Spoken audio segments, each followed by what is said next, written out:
think the important thing is just make sure put the kids first. The most successful YouTuber in the world, the highest paid YouTuber, leading to tens of millions of dollars. You're on track to be a teenage billionaire doing YouTube. But it turns out that his mother is a convicted criminal. By now, most people have seen how Ryan Kaji's parents proved that you could make hundreds of millions of dollars off your toddler's childhood, dodge the FTC, and still walk away without serious consequences. But now, the fallout is finally starting to appear, just not in the way anyone expected. Because while the internet once demanded that Ryan be allowed to retire, something much bigger has started happening behind the scenes. New laws are being created specifically because of what Ryan's parents did. And in a strange way, karma is finally catching up. This entire story began when Ryan Kaji became one of the most famous kids on the planet. His parents filmed him opening a Lightning McQueen toy when he was only 3 years old. That simple video went viral. And instead of letting their child enjoy a normal childhood, his parents, Xian and Loan Kaji, saw a massive opportunity and went all in. And I mean all in. They both quit their stable careers, one as an engineer and the other as a high school chemistry teacher, to turn Ryan into a full-time business, not to spend more time with him, but to monetize every moment of his childhood. Within just a few years, Ryan was earning more money than most people make in an entire lifetime. In 2018 alone, he earned $22 million. By 2020, that number climbed to nearly $30 million in a single year. And by 2024, the family had reportedly earned somewhere between $100 and $150 million in total. But here's the part that makes this whole situation incredibly disturbing. Ryan, the actual star of the show, had absolutely zero control over any of it.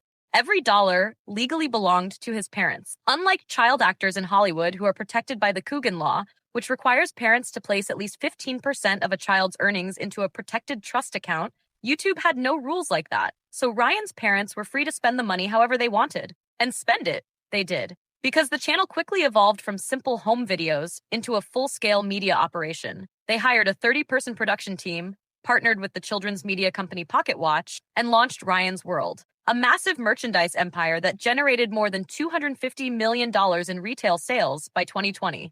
Ryan's World toys appeared in major retailers like Walmart and Target. Clothing, bedding, toothbrushes, face masks, even video games. Ryan's face was suddenly everywhere.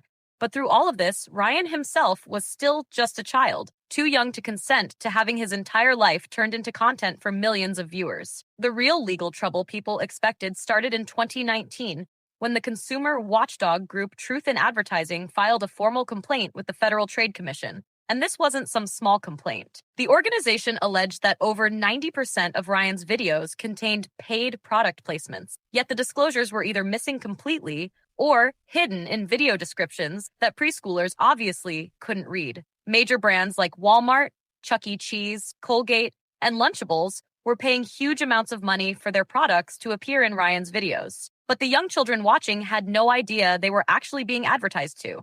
The entire setup blurred the line between entertainment and advertising, and it was aimed directly at kids too young to understand the difference. Not long after that complaint, several members of Congress even sent a letter to the FTC urging them to investigate child influencers, specifically referencing Ryan's channel as a major example.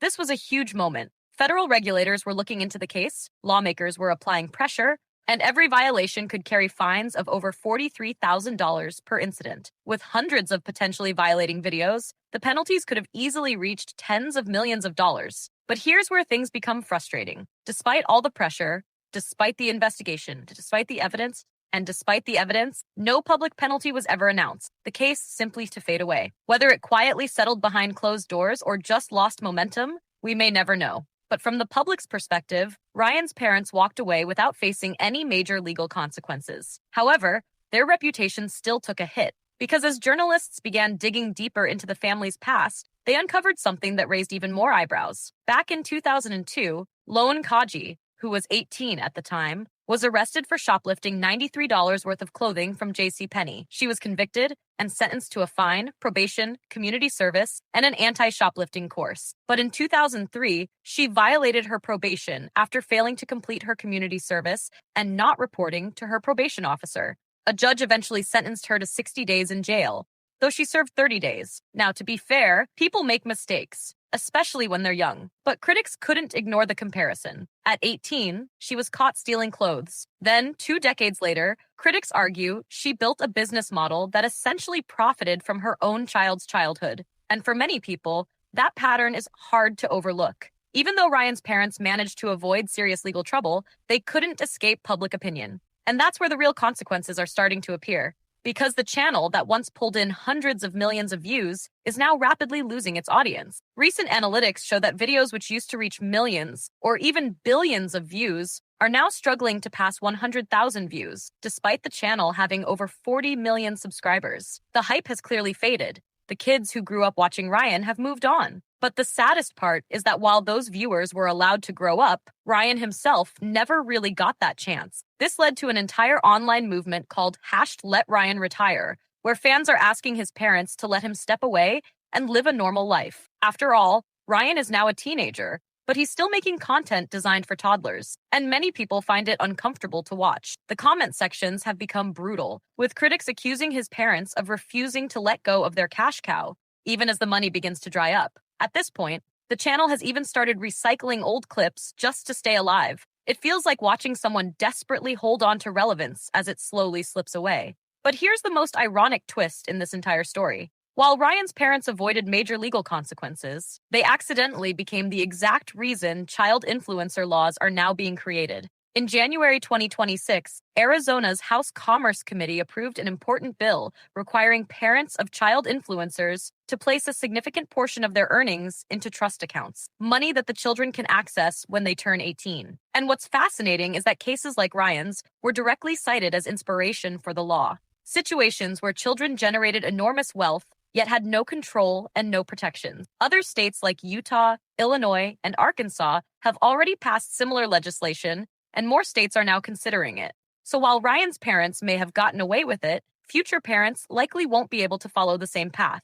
Ryan's story is also beginning to appear in legal discussions beyond just his family. In late 2025, Michigan's Attorney General filed charges against Roku, accusing the company of illegally collecting data from children watching content in its kids and family section, including shows like Ryan's World. Now, that case isn't directly against the Kaji family, but it shows something important. Governments and regulators are finally beginning to crack down on the entire system that allowed kid-focused influencer content to grow unchecked. And here's something even more interesting. Ryan is now 14 years old. In just a few years, he'll legally be able to access financial records, speak publicly about his experience, and if he chooses, even take legal action. We've seen similar situations before. Child star Macaulay Culkin eventually distanced himself from his parents after disputes over his earnings. And decades earlier, Jackie Coogan famously sued his own parents for mishandling his money. An event led to the creation of the Coogan Law in the first place. Many former child actors have since spoken openly about the trauma of having their childhood turned into a business. So the real question now is this: will Ryan eventually follow that same path